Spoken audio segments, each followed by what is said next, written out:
नमस्कार प्यारे बच्चों, कैसे हैं आप। आशा करती हूँ अच्छे होंगे। तो आज हम करेंगे आपकी अभ्यास पुस्तिका का अध्याय 1 कबीर। शुरू करने से पहले आपसे गुजारिश है, मेरे चैनल को प्लीज़ सब्सक्राइब करें, अपने दोस्तों के साथ शेयर ज़रूर करें और लास्ट में मेरे लिए कमेंट लिखें कि आपको ये वीडियो अच्छा लगा या बेकार लगा। और साथ में आप पूरी प्लेलिस्ट भी चेक कर सकते हैं। तो चलिए शुरू करते हैं।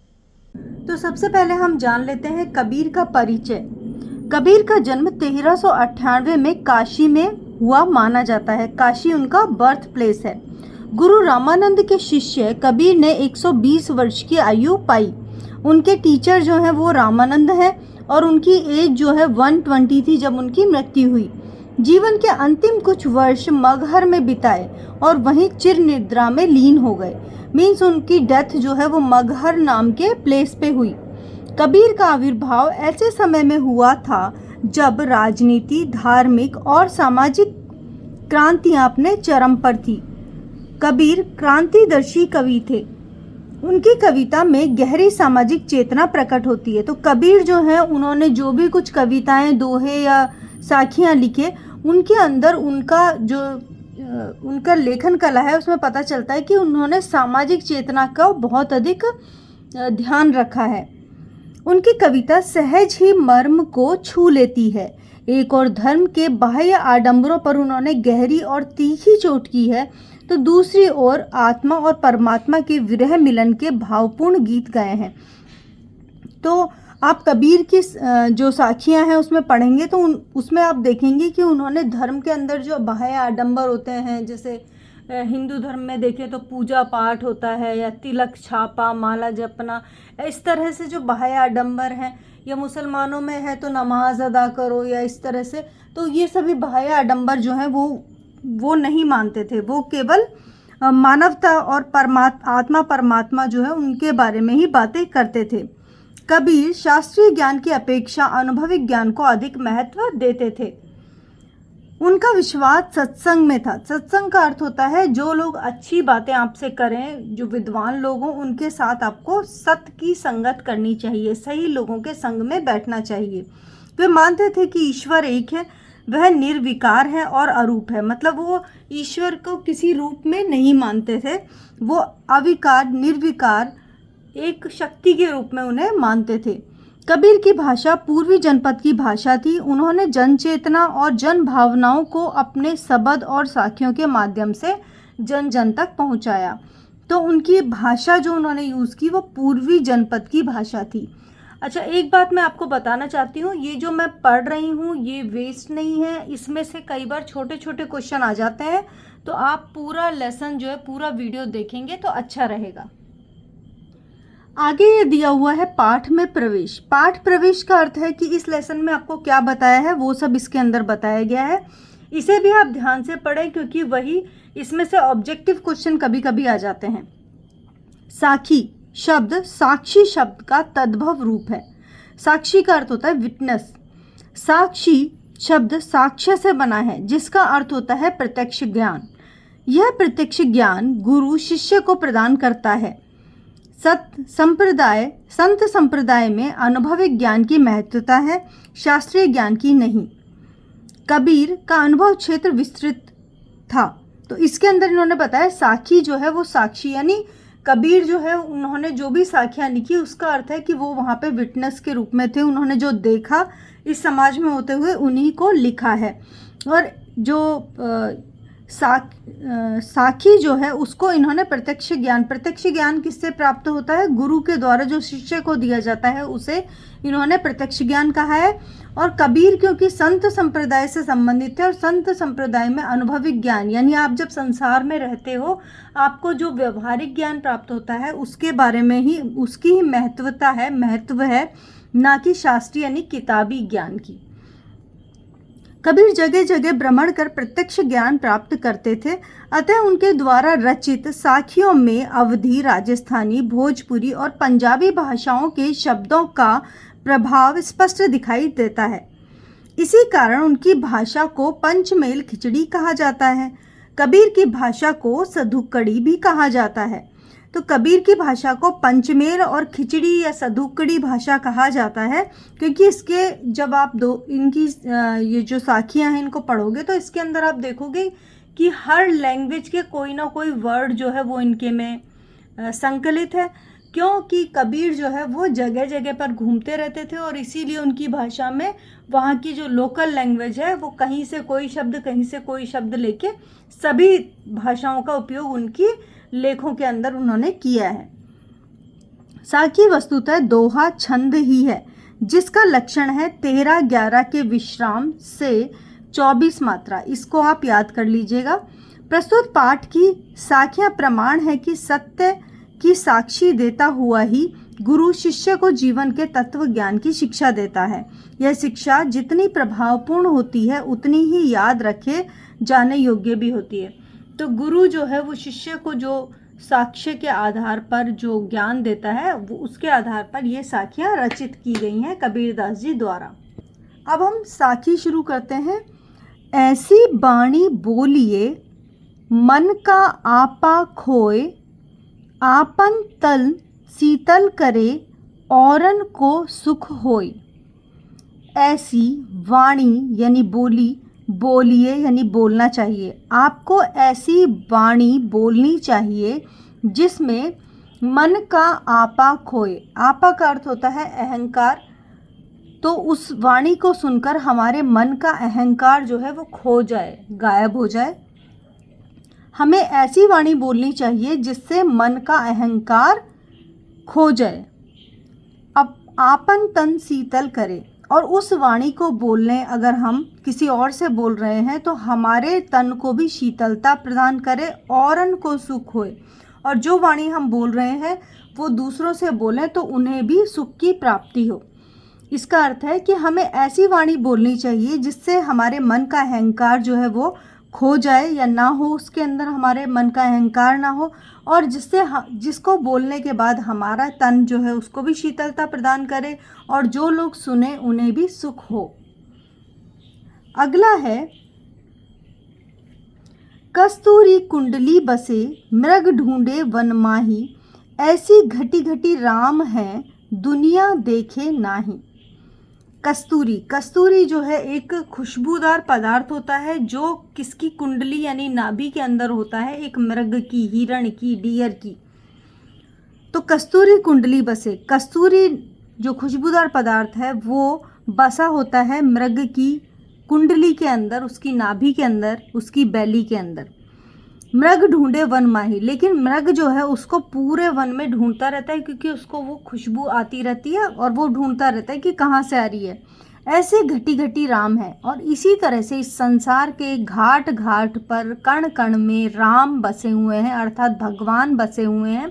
भगवान, ईश्वर, अल्लाह, आप जो भी बोलें वो हैं, लेकिन दुनिया देखे नहीं, लेकिन दुनिया उसे देख नहीं पाती है। जिस तरह मृग अपनी ही कुंडली में बसे हुए कस्तूरी को नहीं पहचान पाता और पूरे वन में ढूंढता हुआ फिरता है, उसी तरह से राम यानी भगवान इस संसार के कण कण में हैं, लेकिन फिर भी दुनिया उन्हें देख नहीं पाती है। जब मैं था तब हरि नहीं, अब हरि है मैं नाही, सब अंधियारा मिटी गया जब दीपक देखा माही। इसका अर्थ है जब मैं था, मैं का अर्थ इसके अंदर हमारे अहंकार, हमारे घमंड से लिया गया है कि जब हमारे अंदर घमंड होता है तब हरि अर्थात भगवान की प्राप्ति हमें नहीं हो सकती। जब हमारे अंदर अहंकार होता है, मैं रूपी अहंकार होता है, तो हम भगवान की प्राप्ति नहीं कर सकते। अब हरि है मैं नाही, और जब हमने भगवान को प्राप्त कर लिया है तो हमारे अंदर अहंकार या मैं जो है वो नहीं होगा।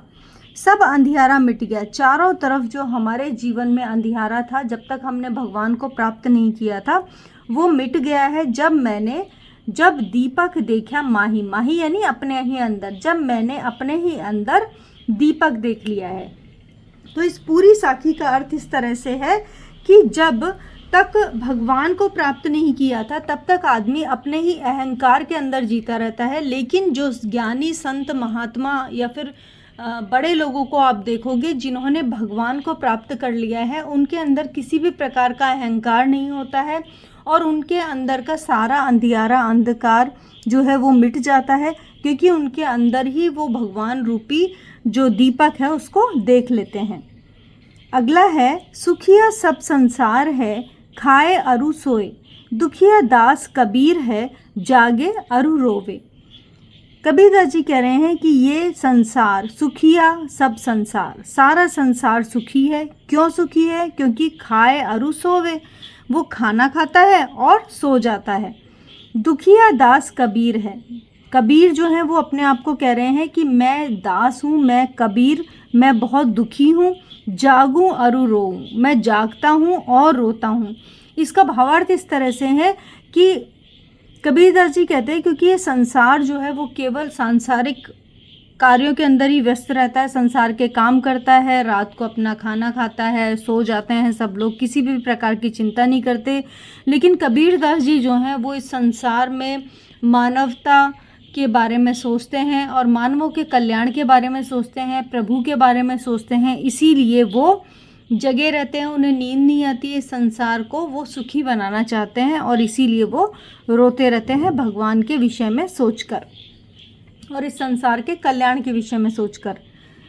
अगला है, बिरह भुवंग तन बसे, मंत्र न लागे कोई, राम वियोगी ना जीवे, जीवे तो बोरा होई।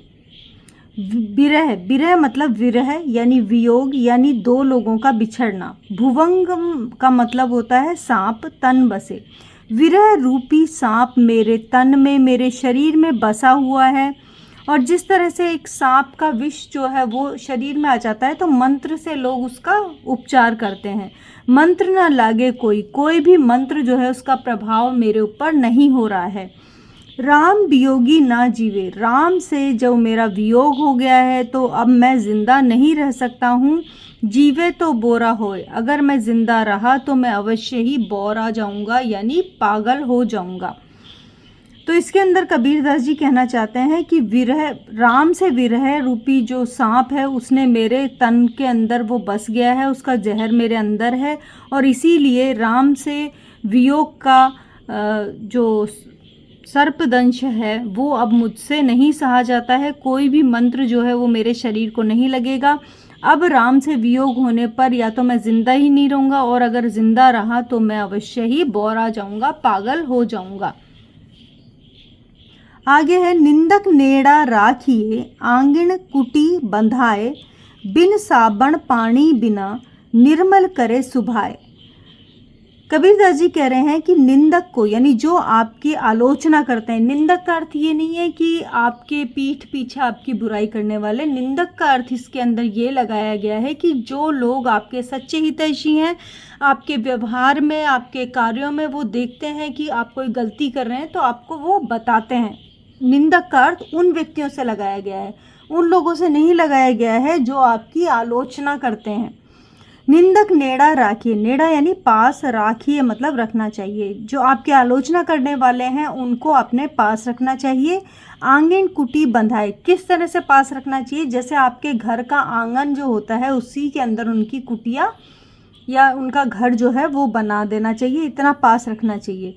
बिन साबुन, वो बिना साबुन यानी साबुन के और पानी के, निर्मल करे सुभाए, आपके स्वभाव को निर्मल कर देते हैं। अर्थात निंदक या आलोचना कर, निंदा या आलोचना करने वाले वो आपको अच्छे और बुरे का भेद बताते हैं, आपके कार्यों में क्या अच्छा है और क्या बुरा है उसके बारे में बताते हैं। तो क्या होता है, आपका जीवन जो है वो जिस तरह से जो कपड़ा है उसको धोते हैं तो वो एकदम साफ निकल आता है, साबुन और पानी से धोते हैं, उसी तरह से निंदक जो है वो बिना साबुन और पानी के भी आपके स्वभाव को, आपके चरित्र को इतना निर्मल कर देता है कि वो सबको अच्छा लगता है।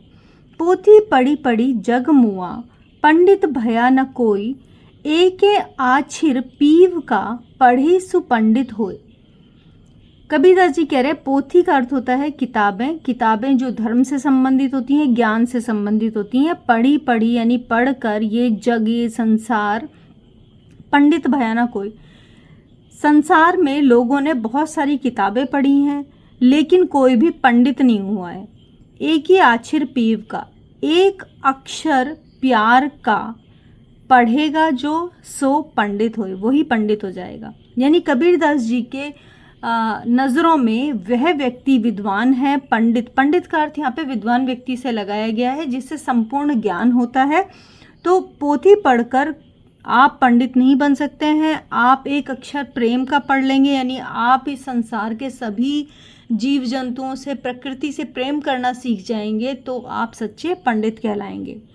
अगला है, हम घर जाड़या आपना, लिया मुराड़ा हाथी, अब घर जाड़ो तास का, जे चले हमारे साथी। कबीरदास इसमें कह रहे हैं कि हमने अपना घर जो है जला दिया है। मैंने अपना घर जला दिया है। लिया मुराड़ा हाथ, अपने हाथ में मशाल ले लिए और अपना घर जला लिया है। तो इसका एक भावार्थ अलग निकलेगा। अब घर जालो तास का, अब मैं तुम्हारा घर जलाऊंगा, जे चाले हमारे साथ, जो मेरे साथ चलेगा। तो इसका भावार्थ इस तरह से है कि कबीरदास जी कहना चाहते हैं कि मैंने संसार से संन्यास ले लिया है, यानी अपने घर को आग लगा दी है, मतलब सांसारिक जीवन जो है उसको उन्होंने छोड़ दिया है। और अब वो जो उनके साथ इस मार्ग के ऊपर आगे चलेंगे, उन लोगों का भी घर जला देंगे। तो इसका अर्थ ये नहीं है कि वो उनके घर को जाके आग लगा देंगे। इसका अर्थ ये है कि वो उन्हें भी सांसारिक जीवन से, मोह माया से छुड़ाने में उनकी मदद करेंगे। तो इसी के साथ ये अध्याय समाप्त होता है। आशा करती हूँ आपको अच्छा लगा होगा। चैनल को सब्सक्राइब करें, दोस्तों के साथ शेयर करें और प्लेलिस्ट चेक करना ना भूलें। धन्यवाद।